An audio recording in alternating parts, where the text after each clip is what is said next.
Our last speaker for tonight is Emma Slavin. Emma Slavin's been involved in the Ashfield Community Action Network, also known as Ashfield CAN, for 2 years and has led a project to transform the local park in her suburb.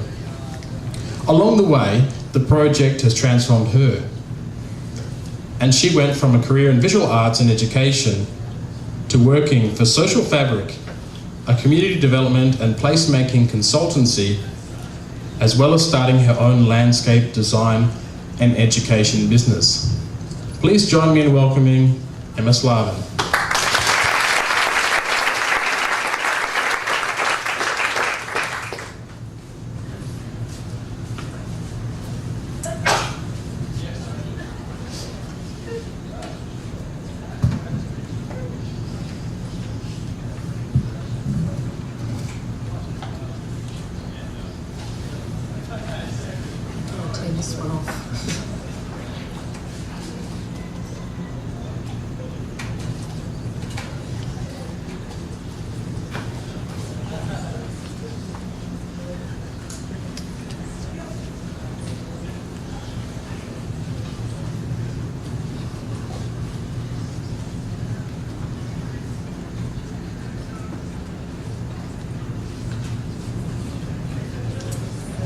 Thanks, Adam. Sorry for the delay.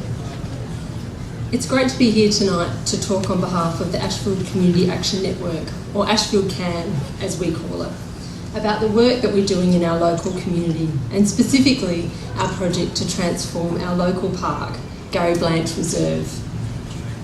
The story I'm going to tell you tonight is a bit about Ashfield, a bit about our Community Action Network, and a bit about our park project, and a bit about me.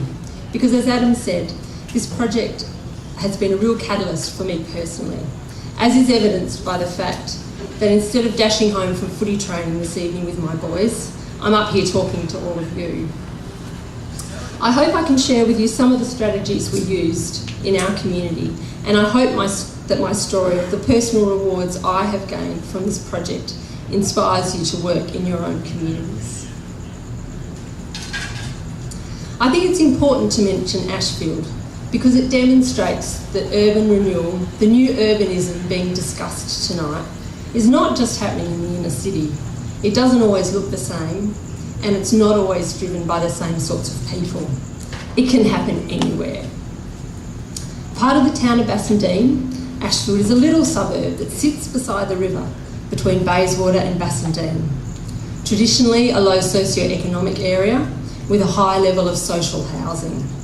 What Ashfield lacks in real estate, it makes up for with a strong sense of community. Ashfield CAN is part of what drives that sense of community. In some ways, we're quite a traditional organisation. In other ways, we are not. Our strength at Ashfield CAN is our diversity, the diversity of our members, the diversity of our partnerships, and the diversity of our projects. This helps to ensure that Ashfield CAN is for everyone.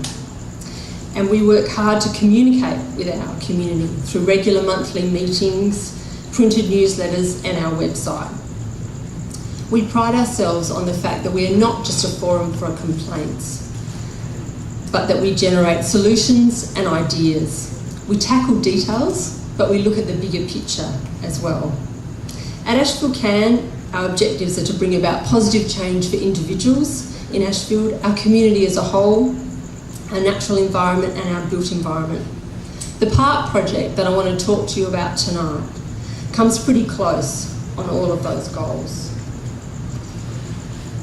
A couple of years ago, I responded to a call to attend an Ashfield CAN meeting to talk about the local park. I'd recently moved to the area and was aware of Ashfield CAN. I'd been thinking of joining up, and now I had no excuse, as the park, Gary Blanche Reserve, is right across the road from my house. So began my personal journey with Ashfield CAN, with Gary Blanche Reserve, and with this new thing I'd heard of called placemaking. Because not long after joining Ashfield CAN, I began to do some work for Social Fabric, a community development and placemaking consultancy run by Anne Goodall, where I was contributing design and education skills. The things I was doing there resonated with me, and I realised I could apply them to what we were trying to do with our park project. So I read more books, trawled more on the internet, and learnt, among other things, that LQC means lighter, quicker, cheaper. The thing that an understanding of placemaking gave to me, and that I wanted to share with others, was a newfound confidence to act in a public place. So when people said to me, wouldn't it be good if we could, I started saying, well, maybe we can. As the project has evolved, it has become clear to Ashfield Can that there are two important aspects to this project. The value of what will be created, a beautiful new park, and the value of the process, coming together as a community to make things happen. The first is clear to all and is what the completed project will deliver, a beautiful, sustainable local park, bringing all the well-documented environmental, economic, health and social benefits to our local community. The second aspect is a little more under the radar, but equally important, and is why we want to be part of it. We don't just want a beautiful park, we want to help make it happen. We want to be part of it because Ashfield Can believes the process of transforming the park serves as a catalyst for transformation within our community. This is what we're all about. And as I was discovering, that's also what placemaking is all about. So Gary Blanche Reserve. It's the only passive park in Ashfield, and at best could be described as faded, at worst neglected. A skinny strip of dirt with a smattering of turf and a couple of sad play structures. Its only but significant asset, a beautiful collection of established trees, mainly local flooded gums that are planted around the edge. Despite its current sorry state, we believe it has great potential to be a wonderful park, a real asset to our community. We got the ball rolling with a couple of meetings with some Town of Basildine representatives, got their support to develop a plan for the improvement of the park. We decided to plant the seed of the idea, quite literally, with a small patch of everlastings at one end of the park. This was designed to make an immediate impact and spark people's curiosity. Never underestimate the power of what are those crazy people doing in the park. We ended up with a lovely display of everlastings and had many great conversations with people about the park whenever we were watering them. In conjunction with the everlastings, we also created a series of changing signs.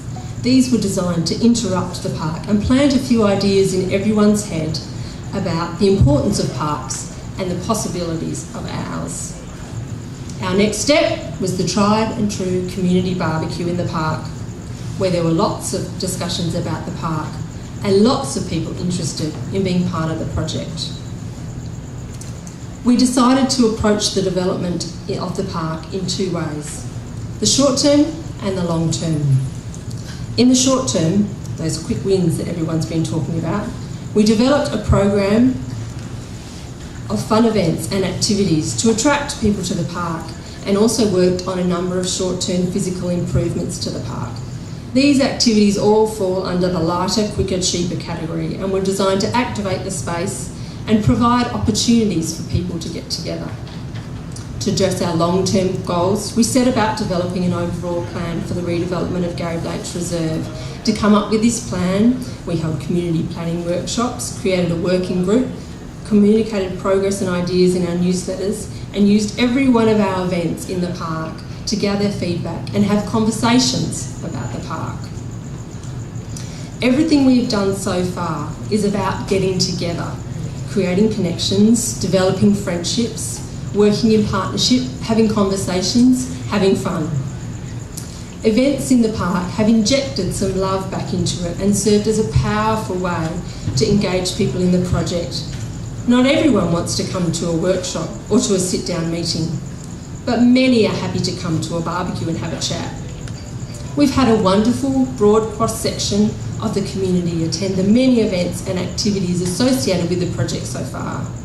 These events have also been an opportunity to involve children in imagining what their park might be like in the future. Every time we have another event in the park, more people come. More people put their hands up to be involved. Skeptics slowly come round. Even my neighbour, whose initial response was, maybe you could turn it into an airstrip. More people see the possibilities, and people believe that they can make a difference. The events have also generated lots of enthusiasm and raised the profile of the project in the community, the end result being that people believe that good things are happening in Ashfield. All the designing, making, planting, celebration, caring for, all the collaboration inherent in all these activities has been building connections throughout our community. Talking about the park is a great way to get to know your neighbours. So even though we haven't achieved a beautiful new park yet, we've achieved a lot along the way. The value of the process is already evident. For me, the journey continued. I realised how much I loved what I was doing, and as I researched parks and play spaces, I discovered that some people, like Anna, get to do this as a job. I wanted and I needed more skills to be able to articulate all these great ideas we were developing, and I wanted to convey to others what we were trying to achieve. So I went back to study and last year completed a Cert 4 in Landscape Design. There's nothing like a real project for motivation. Now, as I said earlier, we haven't got our beautiful park yet, but it is on its way. We have had great support for this project from the town of Bassendean, and on the 25th of February, the council voted unanimously to support our concept plan for the park and also to support the community's continued involvement in the project. Significant funds and resources have now been committed, and we expect to see work on the first stage commence in April. We have also received a generous donation from the Swan Valley Rotary Club. We think that this is a terrific result for a project that has only been in the pipeline for a couple of years. Ashfield CAN plans to continue to use this project as a vehicle for building many opportunities for community participation and connection. At our last major event in the park, one of Ashfield's elders, who has been living in Ashfield for over 60 years, came up to me, held my hand, and with tears in his eyes said, "Thank you for this. This is what we used to do." When I thought about this afterwards, I decided that what he was talking about was being together as a community. The park project has provided us with a special reason and a special place to be together as a community. For me, the flow and effect of the project has been huge. I started on this journey because I wanted some better grass for my kids to play on. I've ended up with a wonderful sense of community, a new focus on my own landscape design and education business, Urban Botanic. I want to finish tonight with a quote that I saw recently from Pete Seeger. "The key issues are those that are close to you geographically as well as spiritually. If someone says, 'I want to change the world, where do I go?' I answer, stay right where you are. Don't run away, dig in." So I encourage you all to stay where you are and look across the road, down the street, around the corner. There's stuff to be done, and who knows where it might take you.